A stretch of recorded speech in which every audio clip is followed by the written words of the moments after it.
오늘 본문에 보면 예수님이 말씀하셨던 1장에서부터 우리에게 기다리고 기다리라고 하셨던 그 성령님의 임재, 성령님의 강림 사건이 오늘 본문에서 나오게 됩니다. 오늘 말씀에 일어나게 된 배경은 바로 오순절이라는 날입니다. 여러분, 오순절, 왜 하필 오순절이었을까요? 오순절 날이 좋아서? 혹 우리 이사할 때 믿지 않는 분들은 손이 없는 날 이사하기도 하잖아요. 그런 날은 이사 비용도 조금 더 비싸잖아요. 그럼에도 불구하고 손이 없는 날이라는 그러한 좀 미신적인 마음으로 이렇게 그런 날을 잡아서 하는데, 오늘 성령님께서 하필이면 오순절날 우리에게 임하셨음을 성경에서 말씀해 주시고 있습니다. 그런데 문제는 우연히 어떠한 이유 없이 오순절날 성령님이 임하신 것은 아닙니다. 1절의 말씀을 보면 우리 함께 1절의 말씀 한번 읽어볼까요? 1절 말씀 시작. 아멘. 여기 오순절 날이 이미 이르매라는 단어는 성경에서 특정한 날의 도래를 말씀해 주시고 있습니다. 즉 예수님께서, 하나님께서 우리에게 이 날을 이미 정해 주시고 이 날에 오순절날 성령님을 우리에게 부어주시기로 작정하셨다라는 말씀을 우리에게 해주시고 있는 것입니다. 구약에서 오순절은 아주 특별한 날이었습니다. 오순절은 문자적으로는 50번째 부분이라는 의미가 있지만 절기적으로는 출애굽 백성이 유월절 이후에 7주 혹은 50일이 되는 날을 오순절이라고 불렀습니다. 기본적으로 오순절은 추수절기로서 유대인들이 수확한 곡식에 대해서 하나님 감사드립니다, 마치 우리가 추수감사절 모여서 예배드리는 것처럼 하나님 감사드립니다 라고 고백하는 날이 오순절입니다. 그래서 오순절은 또 다른 말로 맥추절이라고도 불러지고 있습니다.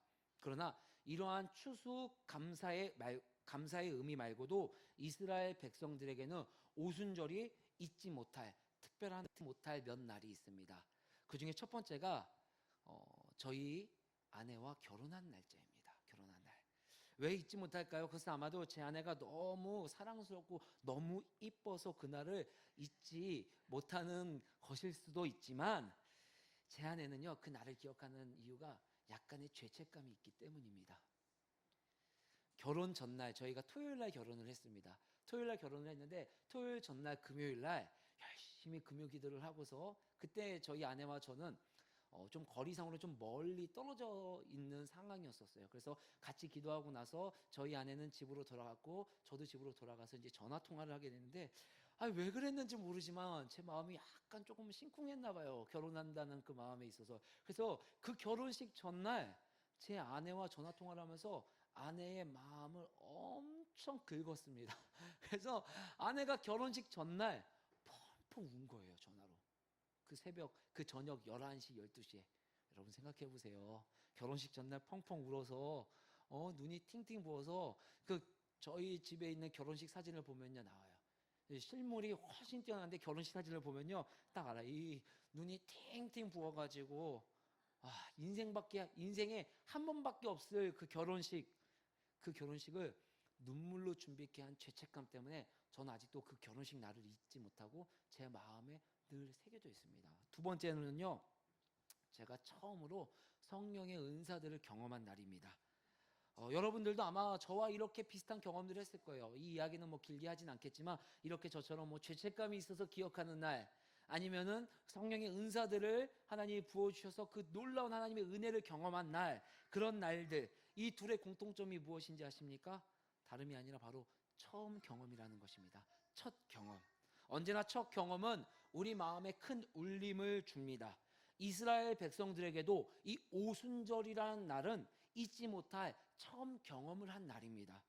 유월절이 애굽에서 종노릇했던 이스라엘 백성들을 자유케 하는 첫 경험을 주는 귀한 날이었다면, 오순절은 그들에게 하나님이 약속하신 가나안 땅에 들어가게 해주시는 기념비적인 첫 번째 날이기 때문입니다. 더 나아가서 시내산에서 율법, 시내산에서 하나님의 말씀이 처음 주어진 날도 오순절입니다. 유대인들은 지금도 출애굽기 19장 1절로 4절의 말씀, 즉 시내산에 이르러서 하나님의 말씀을 받는 그 배경이 되는 말씀을 오순절과 맥추절이라는 동일한 날로 보고 있습니다. 그날에 하나님께서 이스라엘 백성들에게 구원해 주신 것뿐만 아니라 너는 나의 자녀야.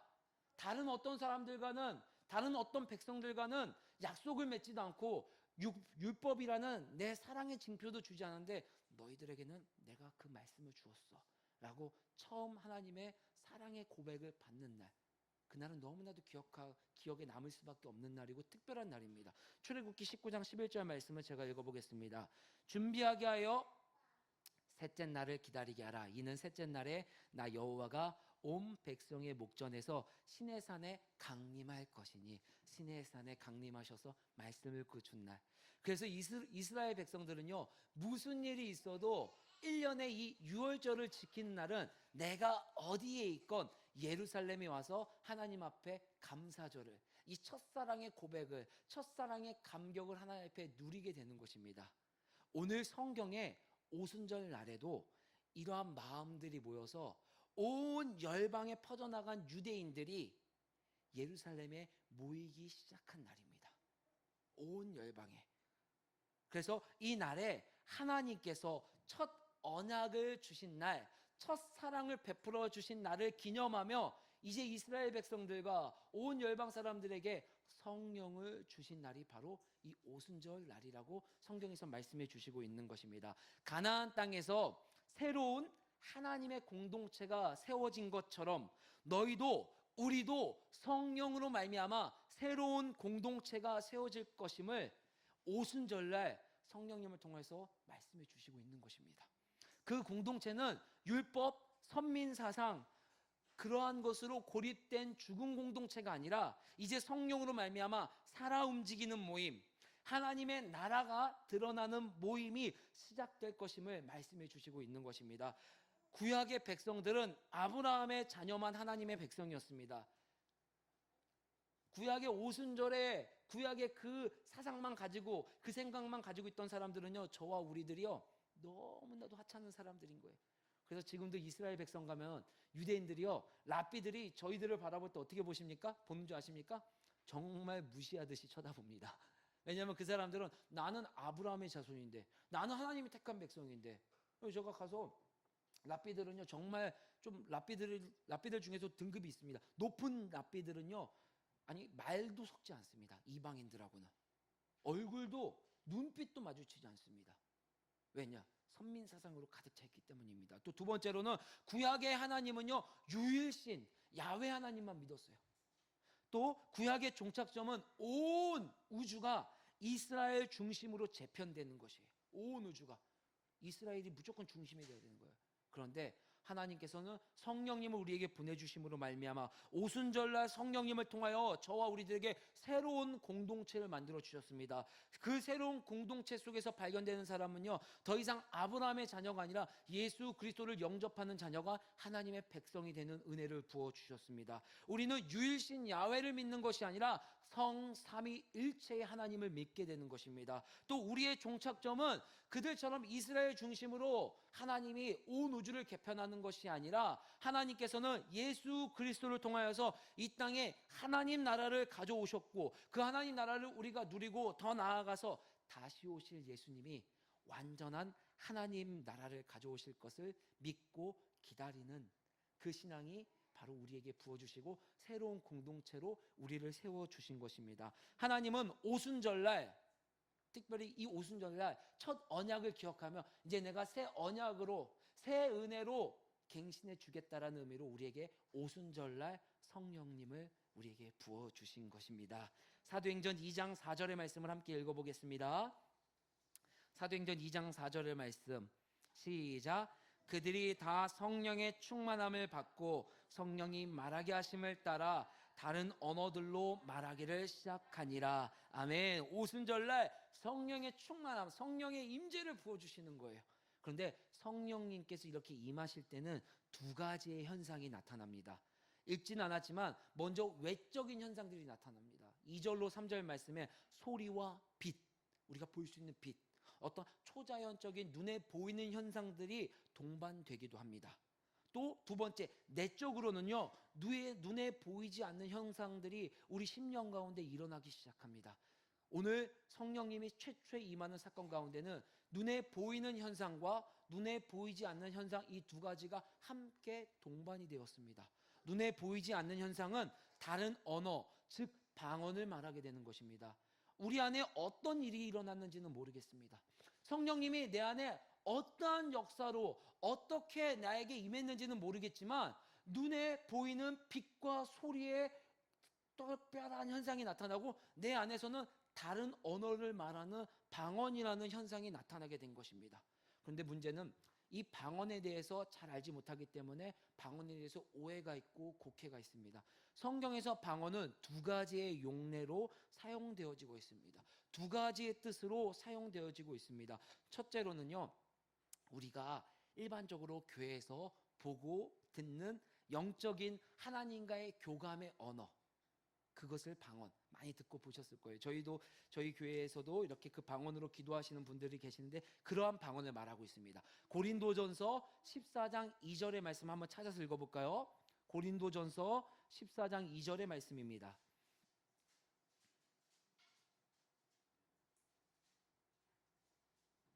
고린도전서 14장 2절의 말씀 시작.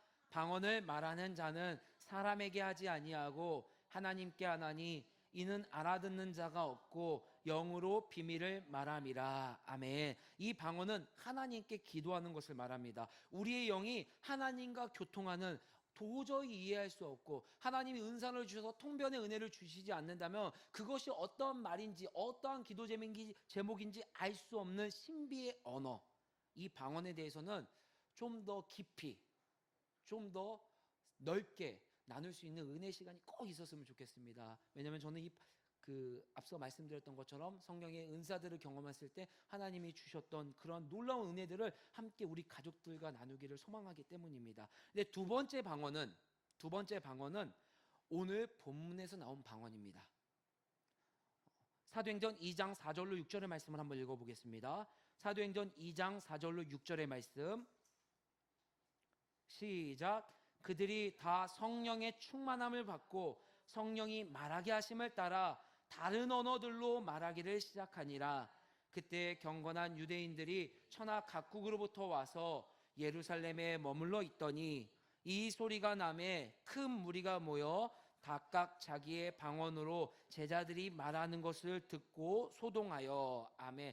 여기서 말하는 방언은 우리가 일반적으로 교회에서 보는 방언을 말하는 것이 아닙니다. 여기 있는 방언은 외국어를 말하고 있습니다. 앞서 말씀드린 방언과는 조금 다른 특징들을 가지고 있습니다. 모든 신자들에게 이 시대에 나타나는 그러한 보편적인 특성의 방언은 아닙니다. 특별한 경우에 특별한 목적이 있어서 성령님께서 최초의 성령의 임재를 나타내 주시면서 동반된 특별한 방언의 역할, 방언의 모습인 것입니다. 이 방언이 임한 날은 오순절이라는 것을 우리가 기억할 필요가 있습니다. 이 날은 온 열방에서 나가서 살고 있는 이방인들 가운데 유대교를 믿기로 작정한 이방 유대인들이 오늘 오순절이니까 하나님 앞에 감사절기로 모이자 해서 약 15개국에 있는 나라의 사람들이 예루살렘으로 온 날입니다.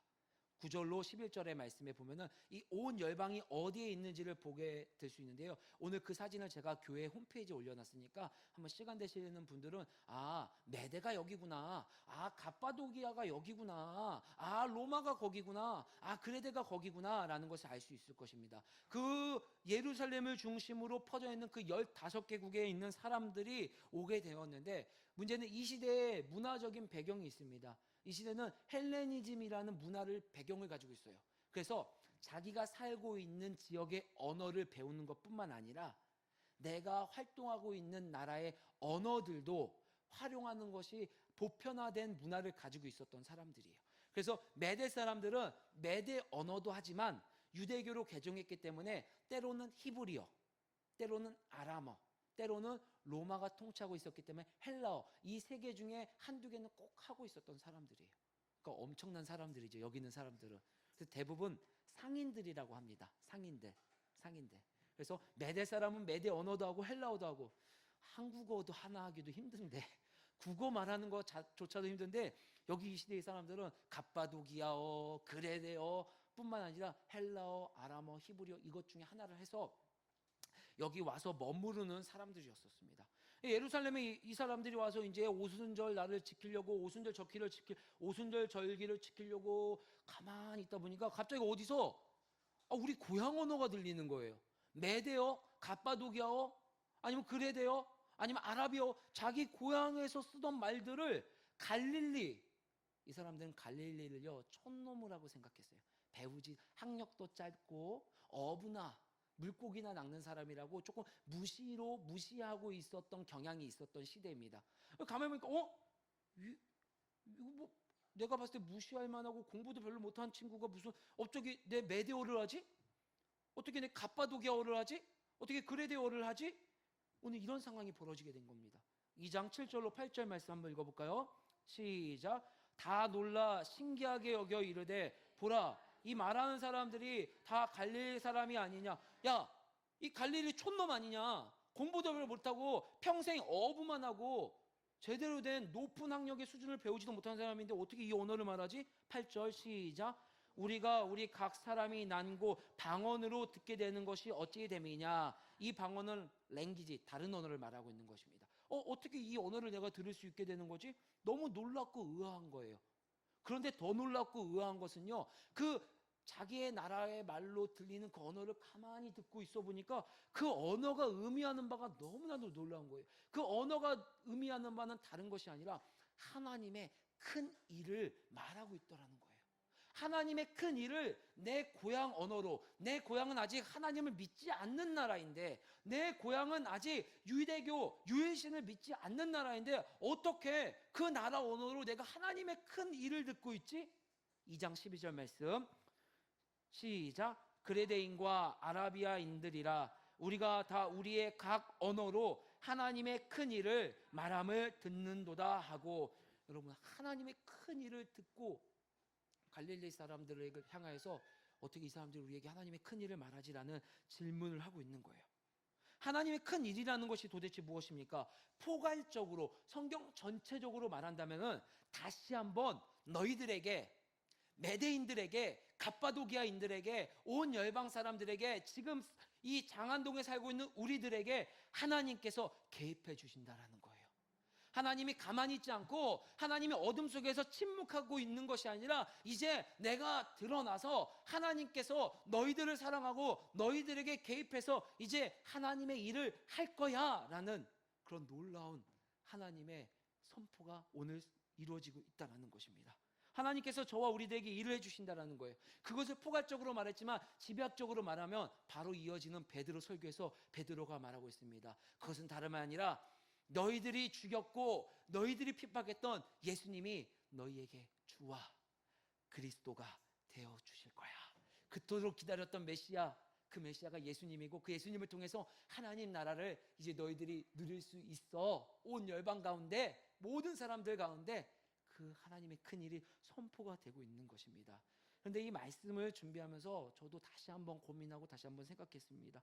아니 하나님은 왜 하필이면 성령님께서 역사해 주실 때, 최초의 성령이 충만하게 역사해 주시는 사건인데 왜 수많은 은사들이 있음에도 불구하고 왜 방언과 함께 역사해 주셨을까?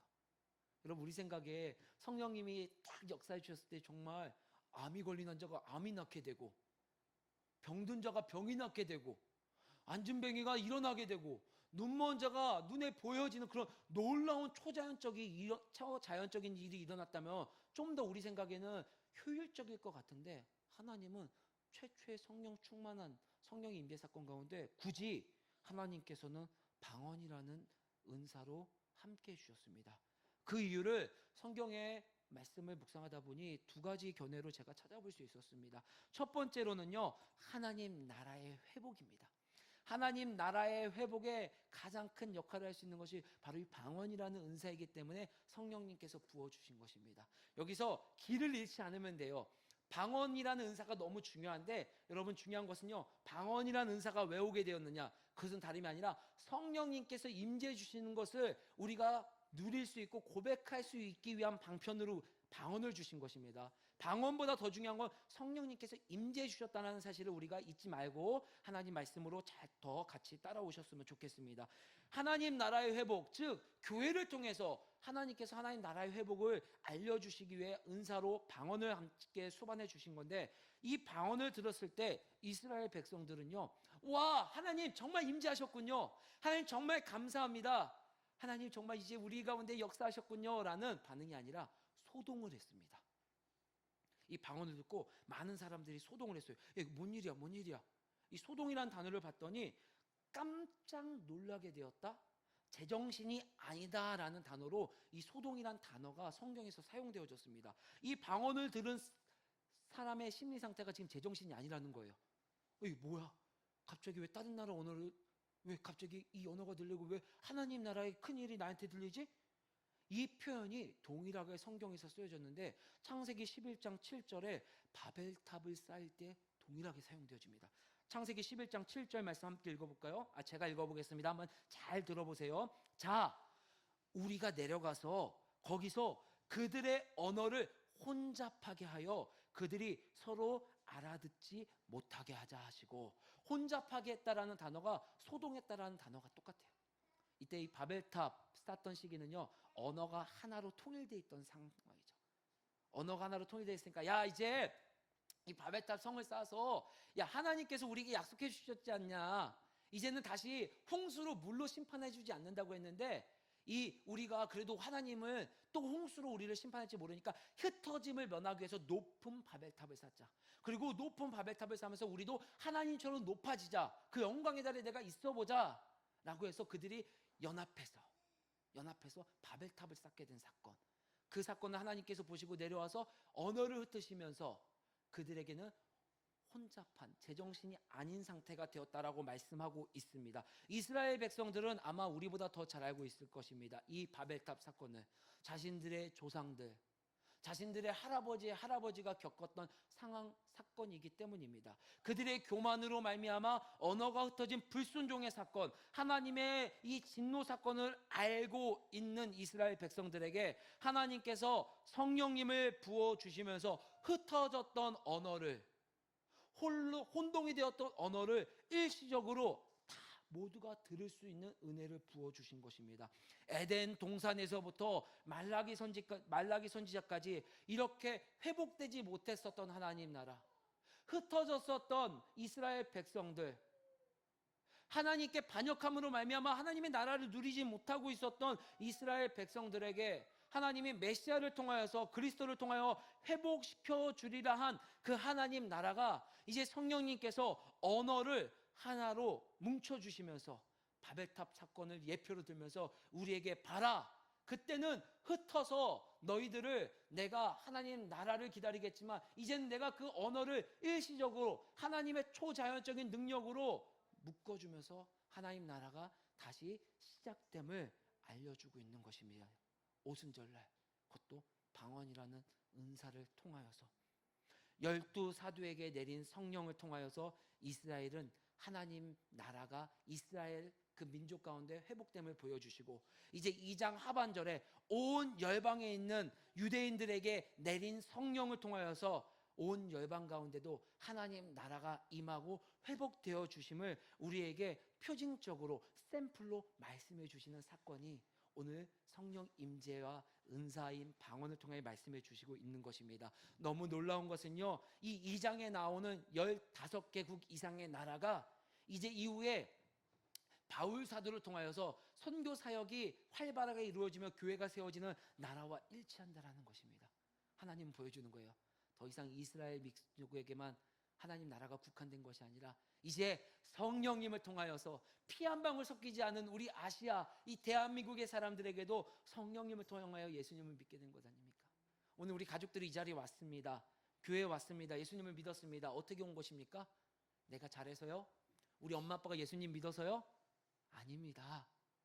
성령님이 여러분 마음 가운데 만져주시고 임재해 주셨기 때문에 여러분이 예수님을 고백하고 믿을 수 있게 된 것입니다. 그 가장 대표적인 혜택을 누리는 사람들이 다른 사람 볼 필요 없습니다. 바로 저와 우리들입니다. 하나님께서 이 사건을 부어주신 것입니다. 둘째로는요, 이렇게 교회를 통해서 하나님 나라의 회복이 유지되길 원하는 것입니다. 어떤 사람들은요, 이 성령의 임하는 사건들을 많이 오해하기도 합니다. 성령이 임한 사건을 보면 성령을 충만함을 받았다라고 오늘 2장 7절, 4절 말씀에서 우리에게 말씀해 주고 있습니다. 그래서 나는 성령 세례를 받았어. 그리고 나는 방언도 받았어.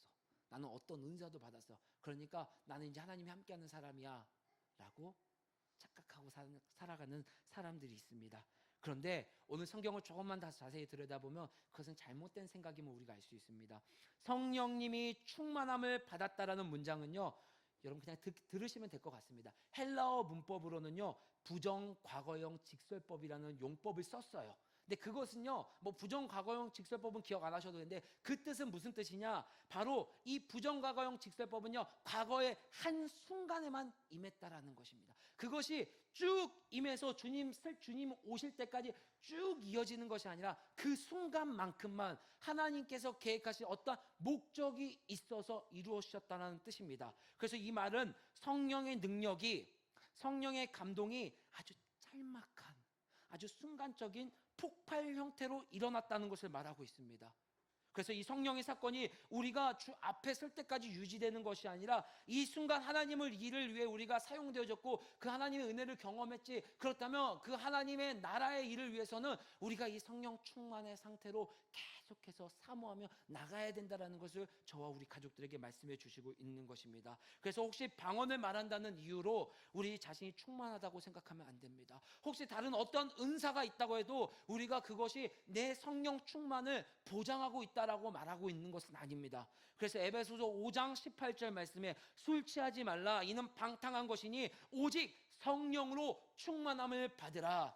이 성령으로 충만함을 받으라 한 말씀을 들은 에베소서 교인들은요, 이미 성령 세례를 받고 예수님을 안에 모신 사람들이에요.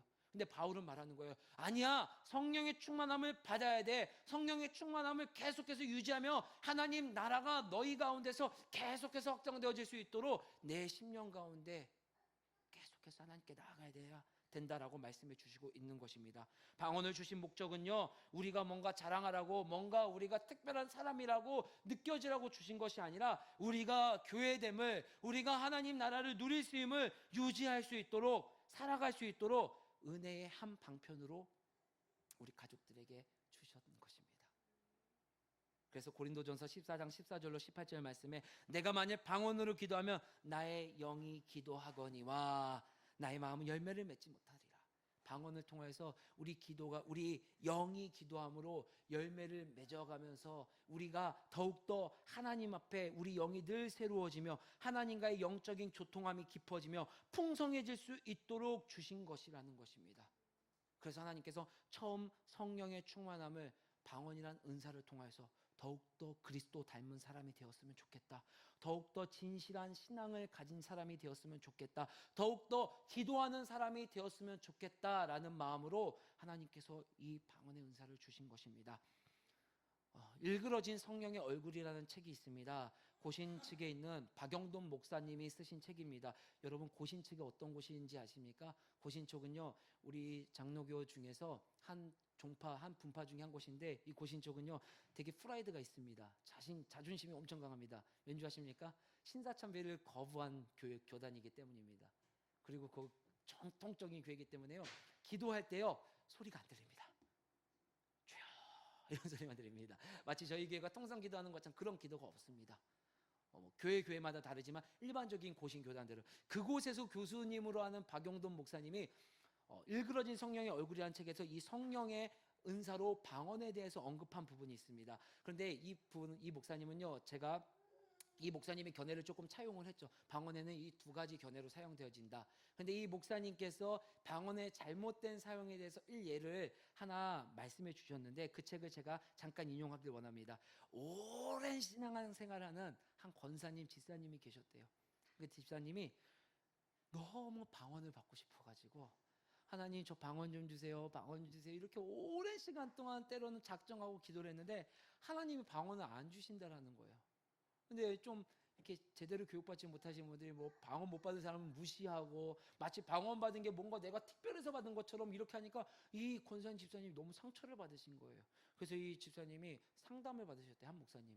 근데 그 목사님이 이런 얘기를 해주셨다고 합니다. 저도 가끔 이렇게 인용하고 있는 말씀인데, 집사님, 하나님 보시기에 어떤 사람은 방언이 꼭 있어야 신앙생활을 잘 할 수 있을 것 같기에 방언을 주지만, 방언의 은사가 없어도 기도와 경건 생활을 잘 하실 수 있을 것 같은 사람은 방언을 안 주시기도 합니다. 참 지혜롭게 말씀해 주신 것 같아요. 이 말씀은 뭐예요? 방언의 목적은 우리가 성령 충만함으로 갈 수 있는 도구로 주셨다라는 거예요. 그래서 성령 충만을 유지할 수 있도록 방언의 첫 은사를 주시면서, 어떤 사람은 방언이 없어도 이 성령 충만을 유지할 수 있는 사람은 방언을 안 주실 수도 있어요.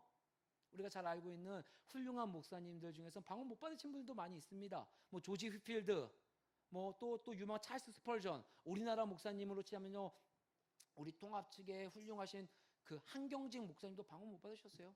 우리가 잘 알고 있는 빌리 그레이엄 목사님도요, 방언 못 받으셨어요. 그래도 그분들은 방언을 부정하지 않습니다.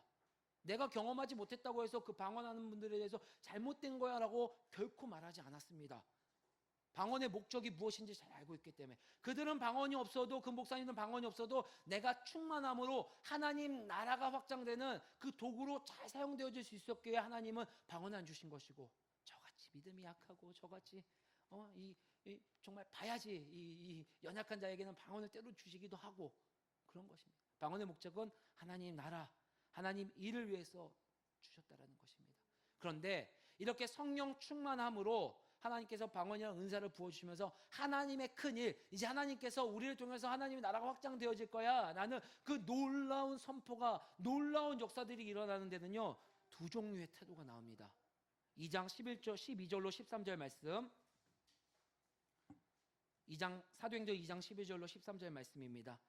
같이 봉독할까요? 시작. 다 놀라며 당황하여 서로 이르되 이 어찌된 일이냐 하며, 또 어떤 이들은 조롱하여 이르되 그들이 새 술에 취하였다 하더라. 아멘. 첫 번째 12절은요, 이게 하나님의 일인 거 좀 더 알아볼게요. 저는 잘 믿지는 않지만요, 제가 좀 더 알아볼게요. 좀 더 공부해 볼게요.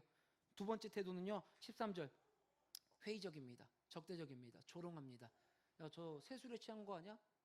저 이상한 거 아니야? 라고 조롱합니다. 이 모든 두 가지의 형태는 말하는 방법과 우리의 모습은 다르지만 본질적으로는요, 반대하는 거예요. 하나님께서 하시는 그 일들에 대해서, 하나님 나라가 확장되어지는 것에 대해서 반대하는 모습을 보여주고 있는 것입니다. 성령님은 임재하실 때 때로는 찬양을 하기도 합니다. 성경에서 때로는요, 예언도 합니다. 때로는요, 방언도 합니다. 때로는 하나님의 나라를 증거하기도 합니다. 반드시 이러한 성령의 임재가 일어날 때는요, 반대하는 무리가 있습니다. 베드로와 바울 앞에도 늘 그들은 있었습니다. 그때마다 그들이 이길 수 있었던 것은 바로 성령 충만함이었습니다. 우리 사도행전 4장 8절 말씀을 읽고 이제 말씀을 마치겠습니다. 사도행전 4장 8절의 말씀입니다. 이때 이후로 모든 사도들은 성령의 충만함을 향해 달려가고 있습니다. 왜? 성령 충만함에서 은사를 받기 위해서, 방언을 더 말하기 위해서, 그것이 아니라 하나님 나라의 일을 위해서. 사도행전 4장 8절 말씀 시작. 이에 베드로가 성령이 충만하여 이르되 백성의 관리들과 장로들아, 그들을 반대하는 백성들과 그들을 반대하는 장로들 앞에서 베드로는, 또 바울은 늘 그들의 힘으로 하나님을 증거할 수 없었습니다. 그들의 능력으로 하나님이 개입하신 일들을 증거할 만한 용기가 없었습니다. 그들에게 할 수 있었던 건 단 하나, 성령 충만함으로 나아가는 길 뿐이었습니다. 그 성령 충만함에 이르는 여러 가지 방법이 있습니다. 여러분은 성령 충만함 이루기 위해서 어떤 방법이 있겠습니까? 어떠한 길이 있겠습니까? 근데 오늘 사도행전 말씀을 통하여서는 그 여러 가지 방편 중에서 방언을 통하여서 우리에게 말씀해 주시고 있는 것입니다.